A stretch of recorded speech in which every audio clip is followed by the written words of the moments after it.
On Asia Tonight, the spotlight is on Hong Kong's District Council election. The largest voter turnout in the city's history, and there are still hours to go before the polls close. Well, the Asia First team is here in Hong Kong to give you an in-depth look at the pivotal polls. The election is widely seen as a test of support for the city's leader after nearly 6 months of anti-government protests. I'm Wei Du, outside a polling station in Kowloon, where voters continue to turn out in record numbers.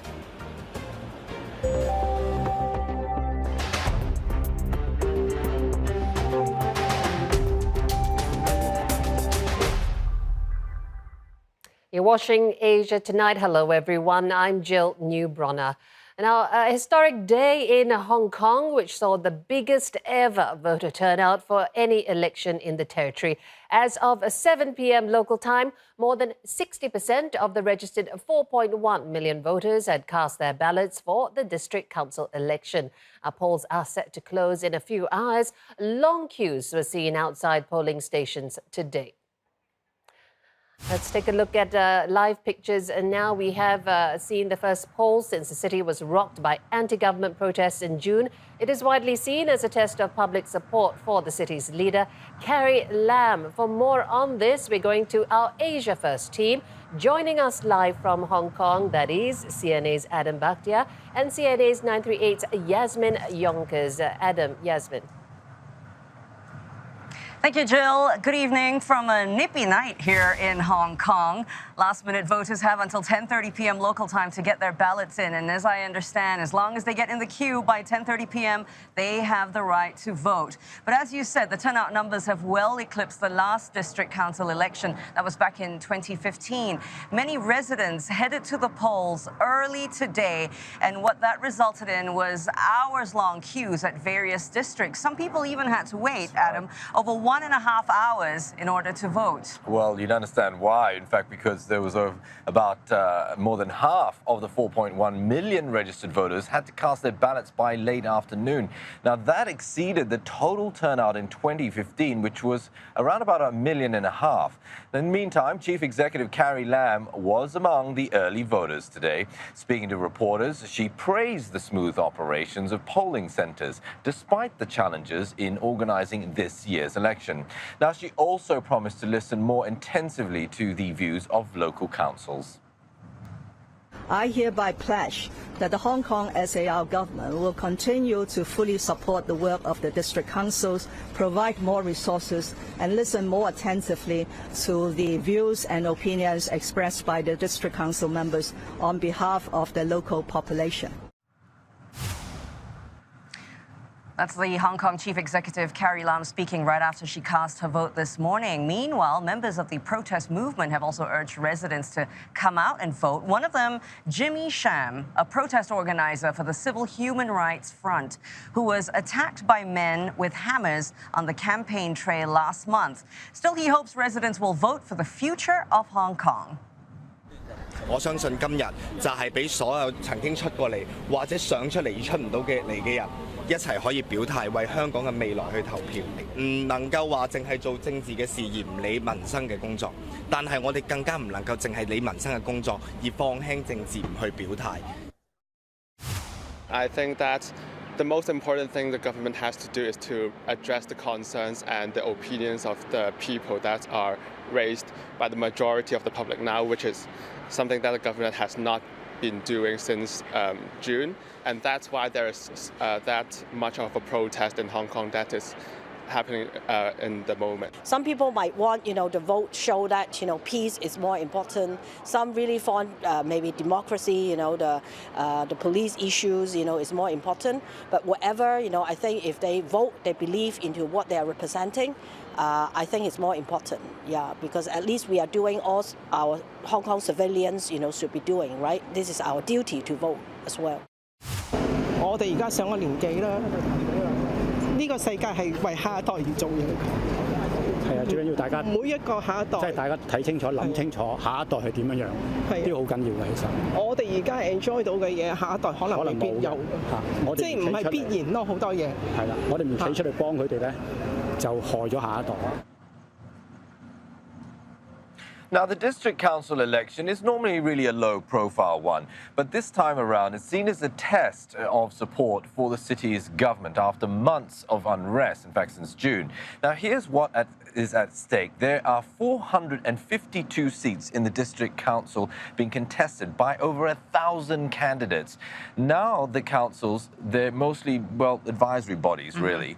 They try to sort of lobby on behalf of their constituents on community issues such as bus routes and garbage collection, and if there's sort of any complaints with noise and the neighbours, Yasmin. But they do get a small representation in Hong Kong's bigger political picture, and here's how. They can influence who will be the next chief executive of Hong Kong, but only 117 district councillors will be given seats on the exclusive 1,200-member committee which elects really the city's leader. More importantly, a strong showing today by the pro-democracy candidates could indicate that the public continues to stand behind the protests, even if they've become increasingly violent and made the lives of Hong Kongers quite difficult. That's right. Well, our correspondent Wei Du is monitoring the situation on the ground today. She joins us from To Kwan Wan North in Kowloon. Wei, good evening to you. How's the turnout been in the area where you are? And are you still seeing those long queues of voters that we've been talking about? No, Yasmin, no lines whatsoever now. So occasionally we still see some late voters turning up to vote, but generally voting across Hong Kong slowed significantly in the afternoon. This is perhaps because the majority of the voters simply have chosen to turn up early today. That is, though, overall, you look at the numbers, by 6:30 p.m., 60% of registered voters have voted. That's close to 2.5 million people. These are stunning numbers. They're not just higher than the previous district council elections. They're also higher than a much more important legislative council elections a few years ago. The reason I'm here is because this is perhaps the most important race in this election. This seat, To Kwan Wan North, for the past 20 years has been held by Starry Lee. She's the chairperson of Hong Kong's biggest pro-Beijing party. She won the seat by 80% of the vote the last time, but today she's running into fierce competition from Leung Ko-hyung, or better known locally as Long Hair, a radical pro-democracy candidate. And so much so, even late into the evening, Starry Lee was still out canvassing for vote, urging her supporters not to be complacent. Take a listen. We know that this time we have a lot of people turn out to vote, and we hope that, and we would like to urge all supporters to come out to vote for us because it is such an important election. If we want to restore peace and order, if we want to have Hong Kong restart again, please come to vote for us. Please come to vote. Now, as she was giving her a little... As she was giving her little pep talk, she actually encountered her opponents and his supporters, and the pro-democracy supporters literally shouted her down. So that really intense encounter shows you what's really at stake here. Usually a high turnout would benefit the pro-democracy camp, but let's just anchor the expectations. The district council elections, because it's all single-seater, first-past-the-post system, most of the voters are still voting on community issues, livelihood issues, and the pro-Beijing parties simply have a much better grassroots organization. So best case scenario, even the Pan-Democrats leadership is now saying that they hope to gain control of half of the 18 district councils. So what you won't see is a landslide victory for the pro-democracy camp. Guys. Wei, there's of course been no major incidents so far today, in contrast to the situation in the past 5 to 6 months here in Hong Kong. I mean, to what extent could you attribute that to the tighter security at the polling stations, or is it really simply that, you know, the anti-government demonstrators wanted to go smoothly without any hiccups as well, because they want to get engaged in the democratic process?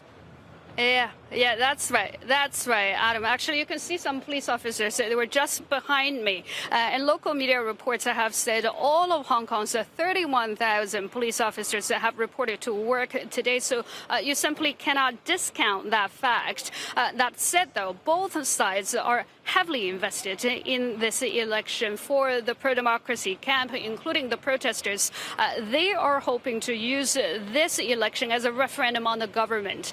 And they are as a referendum on how the government sort of triggered this protest movement, how it subsequently handled this 6 months of unrest. So on the protesters forum, actually, people are urging each other to come out and vote. They're also urging each other not to do anything silly, not to surround any polling stations and counting stations, and not to interrupt or to interfere with people on their way to vote.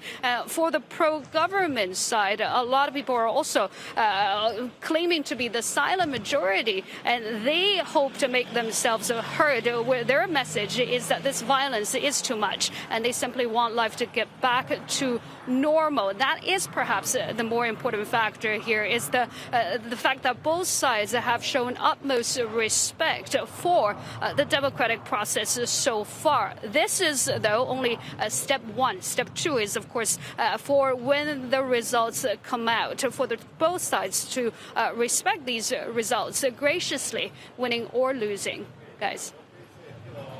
Yeah.